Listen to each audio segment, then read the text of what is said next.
Collin Sexton and head coach Avery will get an opening statement from coach, and then we'll take questions for the players first, followed by questions for coach. Let's go ahead and give the coach an opening statement. Great win for our program and team.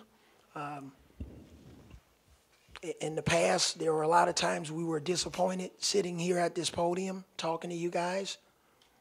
By any stretch of the imagination, it wasn't pretty. But we did whatever it took to win the game. We had a couple of breakdowns in the first half. We changed some stuff at halftime and had a much better effort, especially on the defensive end of the floor, against a really good UT Arlington team that's, barring any unforeseen things, they're going to make the tournament. They're going to probably win their league. They got two of the best players in their league, and Neal and Hervey can play anywhere in the country. We talked to you guys about that on yesterday, talked to our team about it. Now they understood, especially after the first 10 minutes of the game or first 5 minutes of the game, how serious we were about this scouting report, because they're a really good basketball team. But these two young guys had an amazing game for us in different times, and we're just awfully proud of our team. So we'll let you talk to those guys because I know they have a couple of things to say.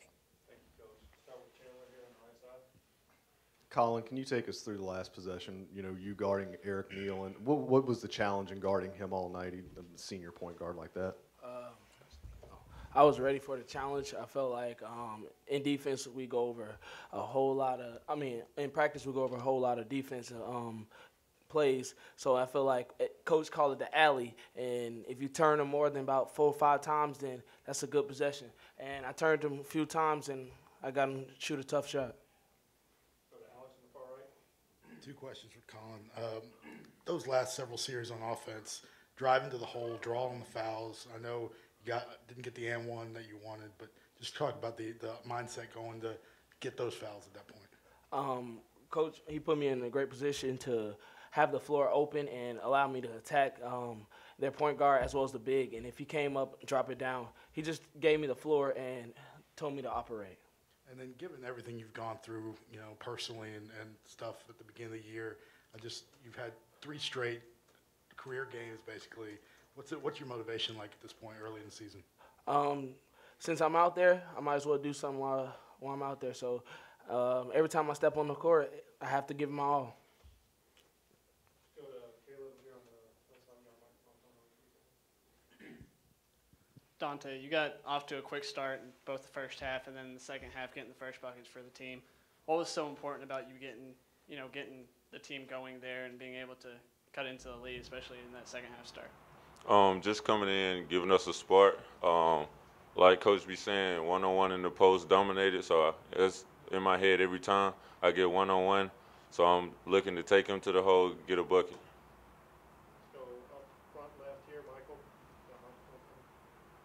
Collin, it looks like you're really having a lot of fun out there when you're playing. What's it like? What's going through your mind when you're playing these games and you get pretty hyped up with the crowd? I feel like when we're having fun, we're at our best. Like in practice, if we're having fun, we're gonna have a great practice. So it just translates over to the game. Coach, I think Herb Jones. Go to Dante. Ask Dante a question. I think that Herb Jones took 4 charges tonight. How big was that as you guys were trying to get momentum?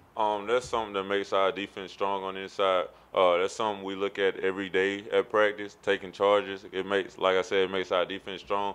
But with her taking 4 charges in one game, that's big. That gave us a lot of energy, great defensive possession. Yeah.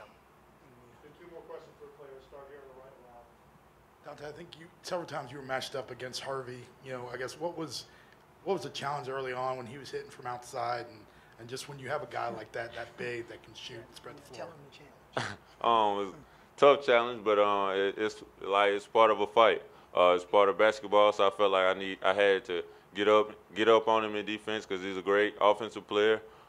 He can score the ball, so I felt like every possession was a big defense possession. Any other questions? We got time for one more for the players. That's good. That's good. He got one back there. Okay. It had to be Tony. Yeah. Collin, do you feel that you thrive on high-pressure situations like that last drive or taking those last-minute shots? And what's your mindset on those kind of plays? I feel like when the light's on, I got to play. I got to show up. And I feel like everybody on our team was showing up, and they came. And whether the people started or came off the bench, Avery, he came out with a spark. Riley came out with a spark. Herb, man, I feel like with them 3 guys right there, we'll win any game as long as they play defense and give us a whole lot on the offensive side. Thanks, guys. Appreciate it. Tell your families hello. Tell your family hello. All right. Go ahead, buddy. All right. All right, we'll go ahead and take questions for Coach at this time. Let's start with Mark up front. Just wanted to ask you about Herbert Jones and his activity level on both ends of the floor. Not a huge stat sheet game, but 4 charges and doing a little bit of everything. Not a huge stat sheet game. I put on my glasses. 9 rebounds, 7 points, 3 assists, 4 charges, and 4 steals in 34 minutes for somebody that came to our campus 178 pounds. And now he's 200 pounds taking charges and guarding multiple guys on the floor, diving on the floor, made a big 3 for us in the stretch in the game. The stats are blowing me away. So I'm proud of Herb. He's like all of our guys. He has the right DNA. Walter and Van's done a great job with him in the way they've trained him. You can coach him hard, and there's no surrender. So proud of him. And that's not just an exaggeration because we won the game. Avery, can you just talk about the confidence you have in Collin to put him in that situation when he's got the ball with 2 minutes to go, and you know he can, if he's not going to put the shot up, he's going to draw a foul, and then even in that possession defense, he's not known necessarily to be the greatest defensive player on the team. Well, we thought he was an underrated defender when we recruited him. We thought he had quick feet, quick hands, great positioning, accepts the challenge. You know, it's pretty interesting if you can get your hands on a video when he and AJ and Dejon and Herb and, you know, Braxton, when he was healthy, when those guys are playing one-on-one full court in practice, it's pretty amazing to see how quick all of those guys are and how competitive they are. I'm just as excited. I know Mark is going to like his stats because his stats are glaring probably at 29 points, but I like 1 turnover. Avery, they obviously started off really hot offensively. Was it more, you mentioned guys maybe weren't buying into the scouting report. Was it more, did you guys change anything schematically, or was there just more of a buy-in from the guys? That's a situation where the coach, after he reviews the video and we look at it, likes one pick and roll defense, but the team didn't buy in enough. So we couldn't get our rotations. We couldn't get the Hervey. We changed our coverage at halftime. We changed our coverage. We changed the lineup that started that game, the second half, because they put us in a bind, went with a little bit more of a quicker lineup, and it seemed to pay dividends for us. And then we had a stretch there where we thought we were going to get away from them. And whatever lineup we had, Neal makes a 25-foot shot this far from the sideline by his bench, a horse shot. And they had a couple of shots that went their way, but give them credit. That's a really good team, guys. I'm not going to ask you to comment on his stats, but Avery Jr. Had some big shots in the stretch there. What was that like? He did. I must admit that myself. He helped us in the Memphis game. He made 2 big shots. He got shot happy on the 3rd one. But I thought his minutes were huge. I mean, he gave us the lead, great pass, but his energy on defense helped us. And that gave us a chance to rest Collin doing that stretch for about 3 minutes or 4 minutes, which kind of refueled him and re-energized him so that we would have him going down the stretch to help seal the game for us. I was just wondering what you thought of your team's performance, being down 12 and then coming back. What does that say about this team that they kind of have that fight in them?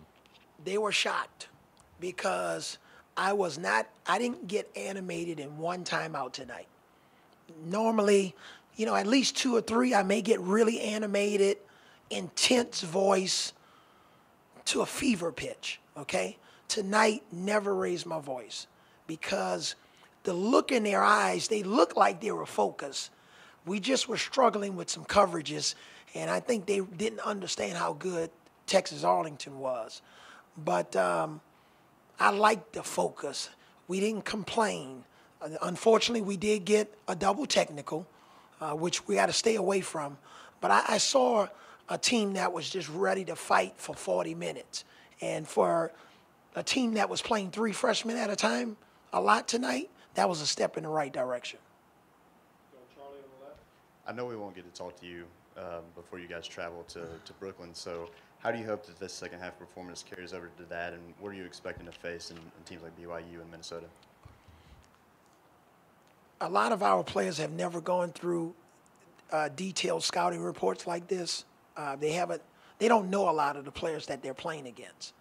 So we just got to do a better job of paying more attention to detail. And whatever we talk about tomorrow against about BYU, you can take it to the bank. It's the truth. And we're just trying to get them to trust us a little bit more with our scouting reports, because we know what's around the corner with all of the teams that we're playing against. And I think our guys will get it. But at the same time, we got stagnant a little bit in their zone. We finally just started running some of our man-to-man stuff. We were trying to run some zone stuff, got stagnant on defense. So we just got to do a better job of bodies moving, ball moving. So whether it's BYU or Minnesota, we can't get stuck as much as we did on offense, and we just have to do a better job of executing on defense for the entire possession. 2 more questions. Start here on the left. Coach, Riley Norris comes back in the game. He has 15 minutes in this game. So being a game-time decision, how important was it to have Riley Norris back in that lineup in this game? Very important. I don't know if we could have won it without him, because his minutes were critical for us. And when I talked to you guys about him being a game-time decision, it was basically all about him recovering from such a hard practice on yesterday. And he came in the shoot-around. He said, Coach, I feel good. I said, no, let's wait until Brooklyn. He said, Coach, I feel really good. And Riley's been here with me since I've been here for day one. So I trusted him. I trusted Clark. And fortunately, he gave us some quality minutes. You mentioned earlier in this season, you told Collin that you don't need 30 or 40 points a game. Scored 29 tonight. You needed every one of them. What did you tell him during some of those moments in the first half where he seemed to carry y'all? I think he had 7 points out of a 9-2 run to close out the half. Yeah, just carry us. Be yourself. Don't play on your heels. If you see something, take advantage of the defense. If you see a crack in the defense, attack. If you want to shoot your step-back 3, shoot it. We believe in Petty. He missed a couple of shots tonight, unlike the last game. Dejon's going to shoot better from the free throw line. We believe in all of our guys. We don't feel we have one weak link on our roster this year. These were the type of games last year that you probably weren't going to come out, and you talked about in the offseason, the late season, you needed alphas, you need guys that would take it. How much of this freshman class, Herb, on the defensive end with some of those charges, taking some of those, and then Collin obviously doing, how much are they kind of accepting of those roles when you need them in the crunch time? Well, think about games like Dayton last year. We're in situations similar to this. We don't come out 1 point ahead. Our goal is to finish with 1 point more than our opponent. However, whether it's pretty or ugly, right? And but at the same time, I've been saying this all year, guys. Freshmen and returning players, that combination. Freshmen, yes, they're talented, but our returning players like Dejon and AJ Jr. and Braxton when he comes back, Riley, Dante Hall, those guys have played in some big games for us. So it's not about, the freshmen. Everybody's got to do their job. Whatever your responsibility is on a particular play, just execute it and bring the right energy, tenacity, mental toughness, unselfishness. Unselfishness shows up in a pass, taking a charge, toughness, dirty rebounds, knowing the scouting report. So we have a long ways to go, and with a lot of guys who haven't played a lot of college basketball. Happy Thanksgiving, everybody, okay? Thanks.